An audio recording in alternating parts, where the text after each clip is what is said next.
আজকে কোনো উদ্বোধনের অনুষ্ঠান ছিল না, এটা ছিল একটা পরিদর্শন। আপনারা জানেন যে কৃষি মন্ত্রণালয়ের অধীনে শাক সবজি ফল মূল এখান থেকে এক্সপোর্ট করা হয়। এটা কিভাবে এক্সপোর্ট করা হয় ওইগুলি দেখা। আপনারা জানেন কিছুদিন আগে এনবিআর একটু সমস্যা ছিল, ওই সমস্যায় আমাদের সবজি বিদেশে এক্সপোর্ট করতে আমাদের ডিফিকাল্ট হয়েছিল, এক্সপোর্ট করতে আমাদের সমস্যা হয়েছিল এবং ওই সময় আমাদের যে বিজনেসম্যান যারা ছিল তারা কিছুটা লুজার মানে ইসেরও সমস্যা পড়ছিল, এইগুলি ক্ষতি হয়েছিল তাদের। এগুলি এখানে দেখা প্লাস আমাদের যে অপোজিট স্টোরেজ আছে, এই কোল্ড স্টোরেজটা আরও বড় করতে হবে যেহেতু আমাদের এক্সপোর্ট আগের থেকে বেড়ে গেছে। তা আমাদের আরেকটা আপনাদের জন্য সুখবর হলো যে আমাদের যে নতুন একটা যে করা হইতেছে যে এক্সপোর্ট টার্মিনাল, ওই টার্মিনালে হলো একটা বড় সুবিধা থাকবে যে স্ক্যানিং হইয়া যদি ধরেন বিমানে মাল নাও যেতে পারে ওই সময় এসে আবার কোল্ড স্টোরে রেখে দেওয়া যাবে।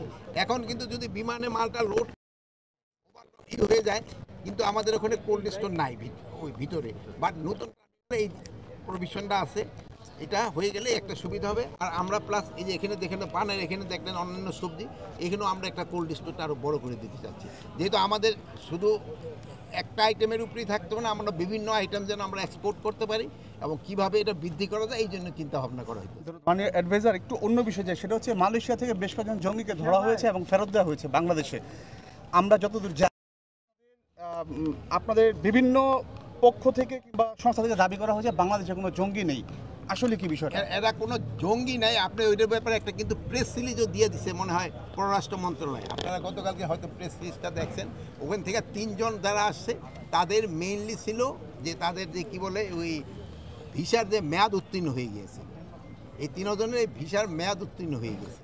তাদের যে পুলিশের যে চিফ তিনি তো ব্রিফিংয়ে বলেছেন, তিনি পুলিশের ওদের পুলিশের চিফ যেটা বলছে ওই 5 জনদের আসা হয় নাই, তাদের সাথে আমাকে সরকারি লেভেলে যোগাযোগের চেষ্টা করা হইতেছে, আমরা ইনভেস্টিগেশন করে দেখি। না তাদের যে আইএস এর যে স্টেটের সাথে যোগাযোগের যে বিষয়, কিন্তু এই জঙ্গি সম্পৃক্ততা আপনারা কি বাংলাদেশে কোনো জঙ্গি খুঁজে পাচ্ছেন? না, বাংলাদেশে এদের কোনো সম্পৃক্ততা নাই।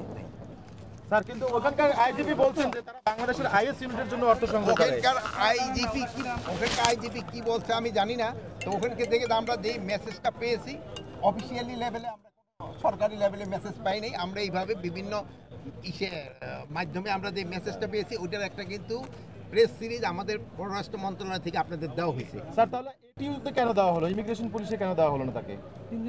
ইমিগ্রেশনের থেকে তো এটিউতে না হয়েছে, অসুবিধা কি?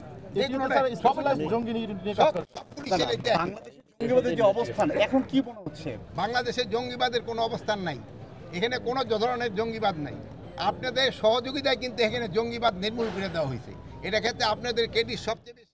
আপনারা সবাই মানে কোনো ধরনের আপনারা এই যে গত 10 মাসে কোনো একটা ইনফরমেশন দিতে পারছেন জঙ্গিবাদের, যেহেতু নাই, আগে ছিল আপনারা দিচ্ছেন, এখন নাই আপনারা দেন না। মাননীয় অ্যাডভাইজার, এই যে বিফাগুলো আসতেছে এটা কি আপনি মনে করেন যে বাংলাদেশের উপর কোনো তকমা লাগানোর কিংবা কোনো ধরনের করার জন্য থ্রেট কিংবা এখন বিভিন্ন দেশের থেকে হয়, এটা হয়তো পররাষ্ট্র মন্ত্রণালয় আপনাদের ভালো বলতে পারে।